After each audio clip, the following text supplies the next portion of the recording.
नमस्कार। विशेष की इस खास पेशकश में आपका स्वागत है। मैं हूं दीपक डोभाल। 67वां गणतंत्र दिवस देश के लिए बेहद अहम साबित हुआ।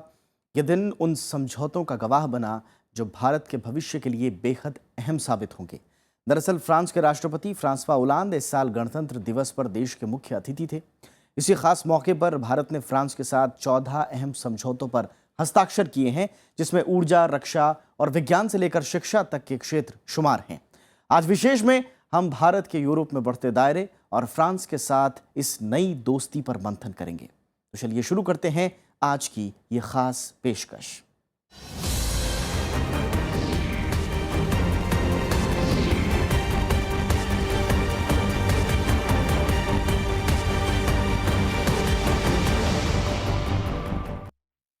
सड़सठवां गणतंत्र दिवस समारोह बड़ी धूमधाम से खत्म हुआ। खास बात यह रही कि फ्रांस के राष्ट्रपति फ्रांसवा ओलांद मुख्य अतिथि बने। ये गणतंत्र दिवस इसलिए भी अहम रहा क्योंकि ये पहली बार हुआ कि किसी विदेशी सेना ने इस समारोह में हिस्सा लिया। गणतंत्र दिवस भारत और फ्रांस के मजबूत रिश्तों का अहम गवाह भी बना।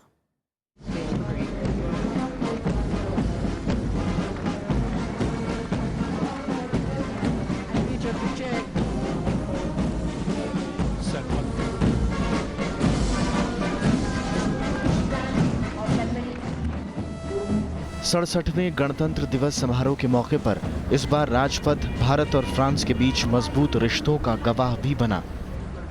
फ्रांस के राष्ट्रपति फ्रांसवा ओलांद इस बार गणतंत्र दिवस समारोह के मुख्य अतिथि रहे, तो फ्रांस की सेना ने भी पहली बार गणतंत्र दिवस समारोह में शिरकत की।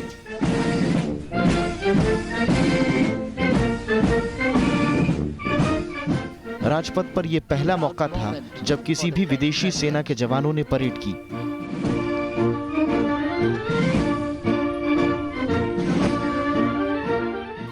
लेफ्टिनेंट कर्नल पॉल बरी के नेतृत्व में फ्रांसीसी सेना के 76 सदस्यीय दस्ते ने 48 संगीतकारों के साथ राष्ट्रपति प्रणब मुखर्जी को औपचारिक सलामी दी।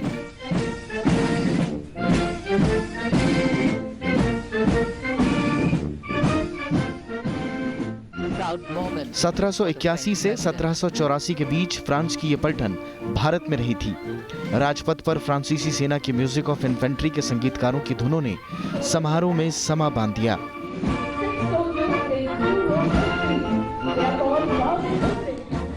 राष्ट्रपति फ्रांसवा ओलांद ने राजपथ पर भारत की सैन्य ताकत के साथ साथ देश की बहुरंगी समृद्ध संस्कृति और इसके उज्जवल भविष्य की झलक को भी देखा।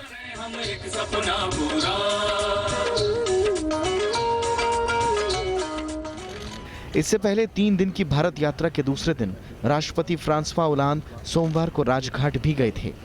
यहां उन्होंने राष्ट्रपिता महात्मा गांधी को श्रद्धा सुमन अर्पित किए।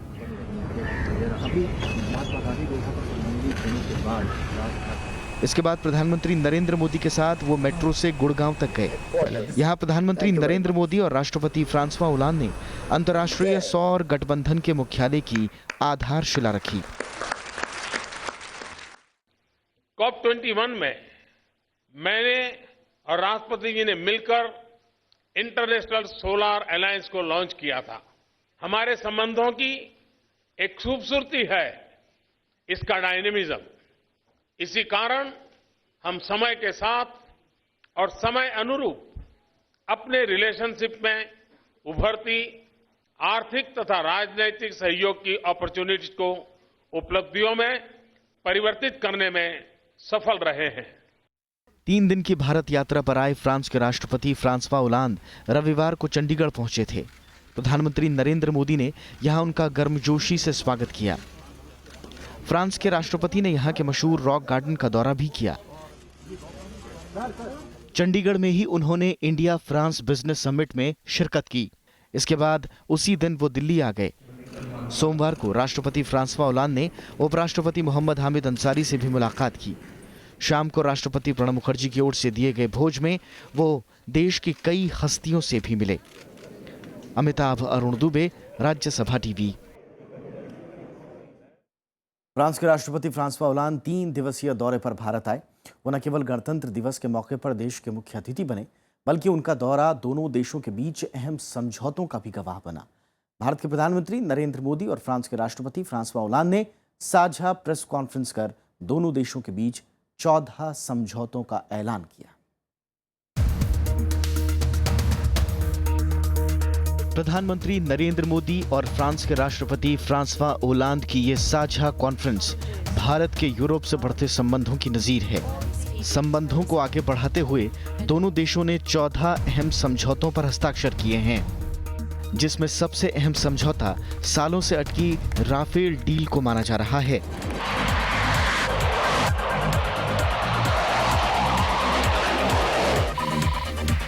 राफेल फाइटर जेट यानी एक ऐसा लड़ाकू विमान जिसने दुनिया में अपनी एक अलग पहचान बनाई है।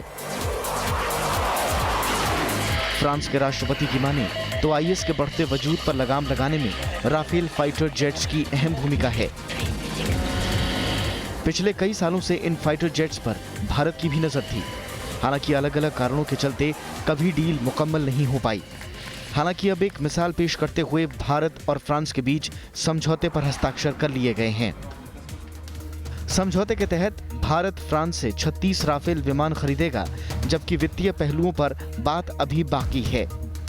इस सौदे की कुल कीमत 65,000 करोड़ के आसपास आंकी जा रही है, जिसमें फ्लाई अवे कंडीशन में 36 लड़ाकू विमान, उनमें लगाई जाने वाली हथियार प्रणाली और सपोर्ट मेंटेनेंस पैकेज शामिल है। हालांकि भारत ने अब तक फैसला नहीं किया है कि अगले 10 सालों में जिन अतिरिक्त कलपुर्जों की जरूरत पड़ सकती है उसके लिए वो अभी से भुगतान करेगा या नहीं। दोनों पक्षों में जुर्माने की रकम पर भी अभी सहमति नहीं बन पाई है, जो खराब प्रदर्शन की हालत में फ्रांसीसी लड़ाकू विमान कंपनी को भरना होगा। रक्षा सहयोग के संदर्भ में 36 राफेल लड़ाकू विमानों की खरीद को लेकर यह खुशी की बात है कि दोनों पक्षों के बीच कुछ फाइनेंशियल एस्पेक्ट को छोड़ करके शेष इंटर गवर्नमेंटल एग्रीमेंट संपन्न हो गया है।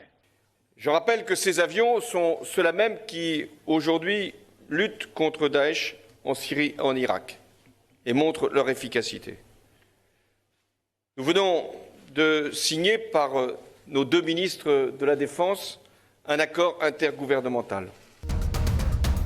राफेल विमान समझौते के साथ साथ भारत और फ्रांस के बीच कुल 14 समझौते हुए, जिसमें महाराष्ट्र के जैतापुर में 6 परमाणु ऊर्जा संयंत्र स्थापित करना, मेक इन इंडिया के तहत फ्रांस के एयरबस और भारत के महिंद्रा समूह के बीच लड़ाकू हेलीकॉप्टर बनाने पर समझौता, अंतरिक्ष के क्षेत्र में भी 2 अहम समझौते हुए। इसरो के मंगल मिशन पर फ्रांस सहयोग देगा, खाद्य सुरक्षा के क्षेत्र में समझौता, नागरिक प्रशासन के क्षेत्र में सहयोग, दोनों देशों में सांस्कृतिक आदान प्रदान पर सहमति, विज्ञान और तकनीक के क्षेत्र पर ज्वाइंट कमेटी का गठन, फ्रांस के सहयोग से नागपुर, चंडीगढ़ और पुदुचेरी स्मार्ट शहर बनाए जाएंगे, बिहार के मधेपुरा में 800 रेल इंजनों का निर्माण, अंबाला और लुधियाना रेलवे स्टेशनों के नवीकरण और शिक्षा के क्षेत्र में फेलोशिप प्रोग्राम पर समझौता शामिल है। शहरी विकास, खासतौर से स्मार्ट सिटीज का विकास, भारत में रेलवे इंजिन्स का निर्माण, रेलवे ट्रैक का अपग्रेडेशन, रेलवे स्टेशंस का विकास, न्यूक्लियर पावर की उत्पत्ति, ये ऐसे बीज है जिनकी सिंचाई दोनों देशों की अर्थव्यवस्थाओं को तथा भारत और फ्रांस को और समीप लाएगी। That is the plan of the Prime Minister. So we will put our expertise, our skills, that of our businesses at the service of this great idea of smart cities. We will work on sanitation, waste management, circular economy, and many agreements have been entered into today or will be tomorrow. इसके साथ साथ France सुरक्षा मामलों में भारत का साथ देगा। दोनों देशों की सेना के बीच सहयोग बढ़ेगा। वहीं फ्रांस अब भारत के साथ खुफिया जानकारियां भी बड़े पैमाने पर साझा करेगा, जबकि भारतीय कंपनियों को फ्रांस में व्यापार करने में हर मुमकिन मदद दी जाएगी। समझौते के तहत ये भी सामने आया है कि फ्रांसीसी कंपनियां भारत में मेक इन इंडिया के तहत अगले 5 साल में $10 अरब का निवेश करेंगी। Bureau report, Rajya Sabha TV. Bharat और फ्रांस दोनों आतंकवाद के जख्मों को साझा करते हैं। दोनों देशों ने आतंक के चलते अपने मासूम नागरिकों की हत्याएं होते हुए देखा और यही वजह थी कि आतंकवाद के खिलाफ दोनों देशों ने मिलकर लड़ने का प्रण लिया है। फ्रांसवा ओलांद के भारत दौरे पर पहली बार ऐसा हुआ कि आतंकवाद पर एक अलग से साझा बयान जारी किया गया।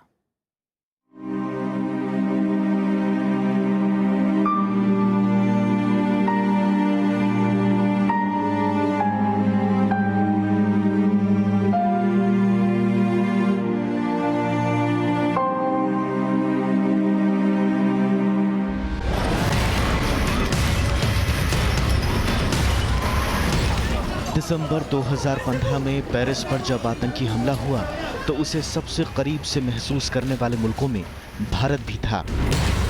दरअसल ये हमला ठीक उसी तरह का था जैसे 2008 का 26/11 मुंबई हमला था। बीते कुछ सालों में इसी आतंकवाद ने भारत और फ्रांस को करीब लाने में मदद की। जाहिर है आतंक का दर्द दोनों मुल्क साझा करते हैं। पेरिस हमले के तुरंत बाद ही प्रधानमंत्री नरेंद्र मोदी ने फ्रांस को गणतंत्र दिवस पर बुलाने का मन बना लिया था। फ्रांसवा ओलांद की भारत यात्रा में कदम कदम पर दोनों देशों ने आतंकवाद पर ही जोर दिया। ओलांद ने रवाना होने से पहले ही बयान जारी कर दिया जिसमें पठानकोट हमले की निंदा की गई और उसके दोषियों पर कड़ी कार्रवाई की मांग शामिल थी। ओलांद भारत पहुंचे तो मानो उनके जहन में आतंकवाद सबसे बड़ी पीड़ा रही हो। पूरे दौरे में उन्होंने ISIS जैसे आतंकी संगठनों के खिलाफ लड़ाई जारी रखने की बात को दोहराया ही साथ ही भारत के साथ आतंक के खिलाफ लड़ाई में कदम से कदम मिलाने की बात भी कही। Pour l'accueil exceptionnel qui est réservé, c'est-à-dire qui est réservé à la France. L'Inde et la France sont deux grands pays qui portent des valeurs, des principes et qui peuvent être à un moment attaqués parce que justement nous sommes des représentations de la liberté. Et aujourd'hui même आतंक के खिलाफ लड़ाई की door के दूसरे सिरे पर भारत भी मजबूती से फ्रांस के साथ खड़ा रहा। प्रधानमंत्री नरेंद्र मोदी और राष्ट्रपति फ्रांसवा ओलांद के बीच जब बात हुई आतंकवाद ही अहम मुद्दा रहा। भारत ने भी आतंक के खिलाफ फ्रांस के साथ एकजुट होकर लड़ने की प्रतिबद्धता दोहराई। फ्रांस मानवता में विश्वास करने वाले मूल्यों को लेकर के जिए हुए देश है। हम मिलकर के पूरे विश्व को साथ लेकर के मानवतावादी शक्तियों को साथ लेकर के आतंकवादी मानसिकता को खत्म करेंगे, आतंकवाद को खत्म करेंगे और एक मानवता के विचार को आगे बढ़ाएंगे और उस काम के आपके संकल्प के साथ भारत पूरी तरह आपके साथ है। दोनों देशों के बीच आतंक को लेकर मजबूत समझ की एक ऐतिहासिक बानगी साझा बयान में भी झलकी। एक सामान्य साझा बयान के अलावा शायद पहली बार आतंकवाद के खिलाफ दोनों देशों ने अलग से साझा बयान जारी किया। 10 बिंदुओं के इस बयान में भारत और फ्रांस ने Paris, Bamako, Beirut, Tunis, Istanbul, Pathankot, Jakarta समेत दुनिया के कई हिस्सों में हुए आतंकी हमलों की कड़ी निंदा की। दोनों देशों ने विदेशी आतंकियों की आमद पर रोक और उन्हें की जाने वाली फंडिंग पर रोक लगाने के लिए इंटेलिजेंस इंफॉर्मेशन साझा करने की बात कही। दोनों देशों के बीच सैन्य अभ्यास भी बढ़ेगा। भारत और फ्रांस आतंकवाद को अंतर्राष्ट्रीय शांति के लिए वैश्विक खतरा मानते हैं। दोनों नेताओं ने संयुक्त राष्ट्र में अंतर्राष्ट्रीय आतंकवाद पर व्यापक सम्मेलन बुलाने की अपील भी की। दोनों देशों ने दुनिया के देशों से आतंक के खिलाफ सुरक्षा परिषद में हुए समझौतों पर गंभीरता से अमल करने की मांग की। दोनों ने फाइनेंशियल एक्शन टास्क फोर्स और ग्लोबल काउंटर टेररिज्म फोरम के लिए साथ काम करने की प्रतिबद्धता भी जताई। दोनों देशों ने दुनिया भर के देशों से IAEA के नियमों को कड़ाई से लागू करने की अपील की ताकि आतंकी गुटों के लिए हथियार मुहैया कराने के तमाम रास्ते बंद हो सकें। फ्रांस और भारत ने आतंकवादियों को पनाह देने वाले देशों से भी अपने यहाँ से आतंकी गतिविधियों पर लगाम कसने को कहा। आतंकियों के नेटवर्क, उनके वित्त पोषण और ट्रेनिंग को तुरंत खत्म करने की अपील भी की गई। प्रधानमंत्री नरेंद्र मोदी ने फ्रांसीसी सरकार की आतंक के खिलाफ कार्रवाई की सराहना की। दोनों नेताओं ने UN सिक्योरिटी काउंसिल के रेजोल्यूशन नंबर 2249 को अपनाने का स्वागत किया। इसमें ISIS से निपटने की बात कही गई है। बयान का 8वां बिंदु सबसे अहम है। इसमें पाकिस्तान की जमीन से हमला करने वाले आतंकी संगठनों का साफ तौर पर नाम लिया गया है। बयान में लश्कर-ए-तैयबा, जैश-ए-मोहम्मद, हिजबुल मुजाहिदीन, हक्कानी नेटवर्क और अल-कायदा जैसे आतंकी संगठनों के खिलाफ पाकिस्तान से निर्णायक कदम उठाने की अपील की गई है। बयान में अफगानिस्तान का भी जिक्र है, जिसमें कहा गया है कि सीमा पार से आतंकी घटनाओं को भड़काकर अफगानिस्तान में शांति को भंग किया जा रहा है। अफगान बॉर्डर पर आतंकियों के सबसे सुरक्षित ठिकानों को खत्म करने और यहां आतंकियों की फंडिंग और नेटवर्क को खत्म किए जाने की भी बात कही गई है। दोनों देशों ने माना कि आतंकवाद को किसी धर्म, राष्ट्रीयता, पंथ या किसी विशेष समूह से जोड़कर नहीं देखा जा सकता। दोनों देशों ने कट्टरपंथ और आतंकवाद से मिलकर लड़ने की प्रतिबद्धता जताई है। दोनों देशों ने बीते कुछ सालों में आतंक के दर्दनाक मंजर देखे हैं। फ्रांस और भारत में आतंक के रूप और स्रोत भले ही अलग अलग हों, लेकिन इसकी कीमत मासूम लोगों ने अपनी जान देकर चुकाई है। आतंक के खिलाफ दोनों देशों की ये जुगलबंदी दुनिया को एक नई राह दिखा रही है। Bureau report, Rajya Sabha TV. Bharat और फ्रांस के हाल ही के सालों में आपसी व्यापार पर बहुत जोर दिया है दोनों देशों ने। बीते 7-8 साल में इसे लगातार बढ़ोतरी इसमें देखी जा रही है और दोनों देश इस दिशा में गंभीर रुख भी दिखा रहे हैं। फ्रांस के राष्ट्रपति फ्रांसवा ओलांद के भारत दौरे में भी दोनों देशों के बीच कुछ अहम करार हुए। आइए देखते हैं क्या हैं दोनों देशों के आर्थिक संबंध।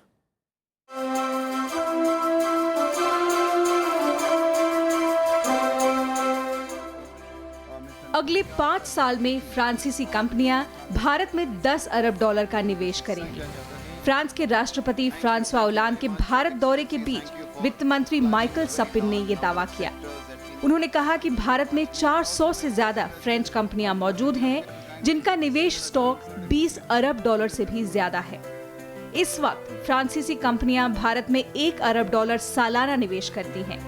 अगले 5 साल में इसे दोगुना करने का फ्रांस ने लक्ष्य बनाया है। Au cours de ces 5 dernières années, les entreprises françaises ont investi plus de $1 milliard par an et nous estimons qu'elles vont investir encore au moins $10 milliards sur les 5 prochaines années. Bharat में विदेशी निवेश के मामले में फ्रांस चोटी के 10 देशों में शुमार है। फ्रांस ने भारतीय कंपनियों से अपील की है कि वो भी फ्रांस में आकर निवेश करें। उदारीकरण की नीति अपनाने के बाद दोनों देशों के व्यापारिक संबंधों में नया उत्साह जगा है। 1992 से लेकर अब तक भारत के प्रधानमंत्रियों ने 9 बार फ्रांस का दौरा किया, जबकि 6 बार फ्रांस के राष्ट्रपति भारत आए। इस दरमियान कई बार व्यापारिक संबंधों में बेहतरी के लिए उच्च स्तरीय बैठकें भी हुई। 2008 में फ्रांस के राष्ट्रपति निकोलस सार्कोजी के भारत दौरे में दोनों मुल्कों ने 12 अरब यूरो के आपसी व्यापार का लक्ष्य बनाया था।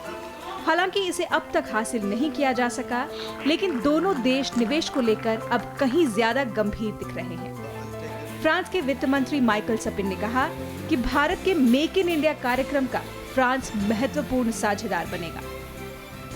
La majorité de ces investissements sont destinés au secteur industriel, ce qui fait de la France un acteur majeur du programme Make in India porté par le gouvernement de l'Inde. 2008 में जब दोनों देशों के बीच अहम करार हुए, तो उसके बाद आपसी व्यापार में लगातार बढ़ोतरी देखी गई।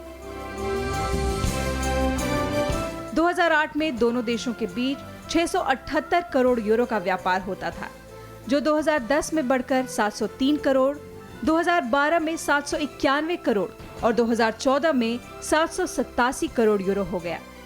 यानी बीते 7 साल में आपसी व्यापार में काफी इजाफा देखने को मिला। भारत मोटे तौर पर फ्रांस को खनिज, कपड़े, nuclear reactors, organic chemicals, electronics, footwear और चमड़ा निर्यात करता है। 2001 से 2014 के दौरान फ्रांस का भारत में निवेश 7 गुना बढ़ गया है। आने वाले दिनों में इसमें और बढ़ोतरी की उम्मीद जताई जा रही है। दोनों देशों ने दोहरे कराधान, पर्यटन, बौद्धिक संपदा, खाद्य सामग्रियों के अलावा शहरी विकास जैसे अहम मुद्दों पर द्विपक्षीय समझौता किया है। इसके अलावा व्यापार को बढ़ाने के लिए बीते 15 साल में कई महत्वपूर्ण करार हुए।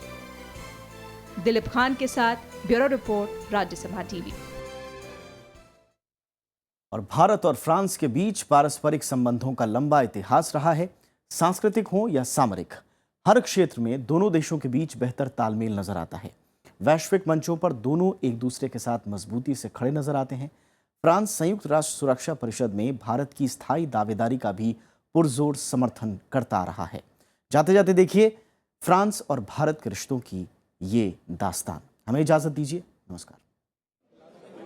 भारत और फ्रांस के बीच बहुआयामी घनिष्ठ संबंध हैं। 1998 में सामरिक साझेदारी के ऐलान के साथ दोनों ही देश व्यापक रिश्तों की बानगी पेश करते हैं। भारत और फ्रांस के बीच करीबी संबंध साझे मूल्यों, क्षेत्रीय और वैश्विक मुद्दों पर वास्तविक तालमेल पर आधारित है। फ्रांस ऐसा पहला देश है जिसने भारत के साथ असैन्य परमाणु सहयोग पर करार किया। 2008 में भारत के तत्कालीन प्रधानमंत्री मनमोहन सिंह की फ्रांस यात्रा के दौरान ये करार हुआ था। संयुक्त राष्ट्र सुरक्षा परिषद में ये भारत की स्थायी दावेदारी का भी मजबूती के साथ समर्थन करता है। फ्रांस में बड़ी तादाद में रह रहे भारतीय भारत और फ्रांस के बीच रिश्तों को मजबूत बनाने में अहम किरदार निभाते हैं। फ्रांस ने भारत का हमेशा समर्थन किया है। जब भी जैसे न्यूक्लियर टेस्ट भारत के हुए थे तो फ्रांस की वजह से यूरोपियन यूनियन ने वो सैंक्शन नहीं लगाए भारत के ऊपर। तो फ्रांस ने उसको काफ़ी अपोज किया। उन्होंने भारत को कहा कि नहीं, हम पूरे तरीके से आपको सपोर्ट करेंगे इस मसले पर, क्योंकि वो समझते थे कि भारत जो कुछ भी कर रहा है ये हमारे पड़ोस में जिस तरीके के न्यूक्लियर प्रोलिफरेशन हुआ है और जो प्रोलिफरेशन जो है नॉन स्टेट एक्टर्स के हाथ में भी जा सकता है, तो इसलिए भारत की चिंताएं वाजिब हैं। जलवायु परिवर्तन जैसे गंभीर मुद्दे पर दोनों देशों की एक सी चिंताएं नजर आती हैं। लिहाजा पिछले साल पेरिस में हुए जलवायु परिवर्तन सम्मेलन को कामयाब बनाने में दोनों की अहम भूमिका रही। फ्रांस के राष्ट्रपति फ्रांसवा ओलांद और प्रधानमंत्री नरेंद्र मोदी भी इसकी तस्दीक करते हैं। पर्यावरण सुरक्षा एक अहम प्राथमिकता है। राष्ट्रपति महोदय, पेरिस में हुए ऐतिहासिक COP21 के दौरान आपकी समझबूझ से भरपूर नेतृत्व का मैं हार्दिक अभिनंदन करता हूं। COP21 के दौरान विश्व ने इस धरती के लिए एक नए क्लाइमेट फ्रेमवर्क की सफल उत्पत्ति देखी है। भारत और फ्रांस के बीच कई क्षेत्रों में भागीदारी है। दोनों देशों के बीच रेलवे के क्षेत्र में लंबे समय से सहयोग चल रहा है। 2013 में राष्ट्रपति फ्रांसवा ओलांद की भारत यात्रा में दोनों देशों के बीच रेलवे क्षेत्र के सहयोग को और ज्यादा व्यापक बनाने पर सहमति बनी। इस दौरान सांस्कृतिक विनिमय कार्यक्रम, शिक्षा अनुसंधान के क्षेत्र में सहयोग, अंतरिक्ष अनुसंधान में दीर्घकालीन सहयोग के करारों पर भी हस्ताक्षर हुए। पिछले साल अप्रैल में प्रधानमंत्री नरेंद्र मोदी की फ्रांस यात्रा के दौरान भारतीय रेलवे और फ्रांस के राष्ट्रीय रेलवे SNCF के बीच रेलवे प्रोटोकॉल पर हस्ताक्षर हुए। दोनों देशों के बीच राष्ट्रीय सुरक्षा सलाहकारों के स्तर पर वार्ता की शुरुआत हुई है। इंफ्रास्ट्रक्चर का है, ट्रेन्स का है, पावर का है, वेस्ट वाटर मैनेजमेंट का है, सॉलिड वेस्ट मैनेजमेंट का है, फिर सोलर अलायंस है। तो इन सब में जो है बहुत अच्छे तरीके से भारत और फ्रांस को आगे बढ़ना है। अंतरिक्ष और रक्षा क्षेत्र में भी दोनों के बीच व्यापक संबंध हैं। बीते 5 दशकों से भारतीय अंतरिक्ष अनुसंधान संगठन यानी इसरो और फ्रांस के CNES के बीच भागीदारी रही है। भारत फ्रांस रक्षा सहयोग करार के तहत व्यापक संबंधों की दिशा में आगे बढ़ रहे हैं। दोनों देशों में नियमित रूप से संयुक्त सेना अभ्यास आयोजित किए जाते हैं। इसके अलावा रक्षा सचिवों के स्तर पर उच्च स्तरीय समिति भी बनाई गई है। इसके अलावा खेलों, शिक्षा और तकनीक के क्षेत्र में द्विपक्षीय संबंध हैं। फ्रांस में करीब 5000 भारतीय छात्र पढ़ाई कर रहे हैं। फ्रांस में वो बहुत ही बड़ी संख्या में हमारे विद्यार्थियों का स्वागत कर सकते हैं। और फ्रेंच ऐसी भाषा है कि पूरे विश्व में कोई 30-35 देश है जहाँ फ्रांसीसी भाषा का प्रभाव है। अफ्रीका में, अन्य और देशों में, अरब देशों में भी, लेबनान में, सीरिया में। तो इसके माध्यम से जो भारत के और विद्यार्थी फ्रांस जाएं टेक्नोलॉजी पढ़ने के लिए, ह्यूमैनिटीज़ के लिए, तो वो भी हमारे संबंध को और मजबूत कर सकते हैं। फ्रांस में भारतीय संस्कृति, संगीत, सिनेमा और कला खासे लोकप्रिय हैं। फ्रांस में भारत के सांस्कृतिक कार्यक्रमों के प्रति यहाँ के लोगों की रुचि लगातार बढ़ रही है। इसी तरह हर साल बड़ी तादाद में फ्रांस के पर्यटक भारत भ्रमण के लिए आते हैं। लिहाजा पर्यटन और संस्कृति के क्षेत्र में संबंधों को बढ़ावा देने की दिशा में भी काम किया जा रहा है। फ्रांस में हिंदी के लिए बढ़ती रुचि के मद्देनजर भारत सरकार 2016 में पेरिस में एक क्षेत्रीय हिंदी सम्मेलन का आयोजन करेगी। भारत सरकार ने पेरिस में एक भारतीय सांस्कृतिक केंद्र बनाने का फैसला किया है। मोहम्मद फातिह टीपू के साथ अमिताभ अरुण दुबे, राज्यसभा टीवी।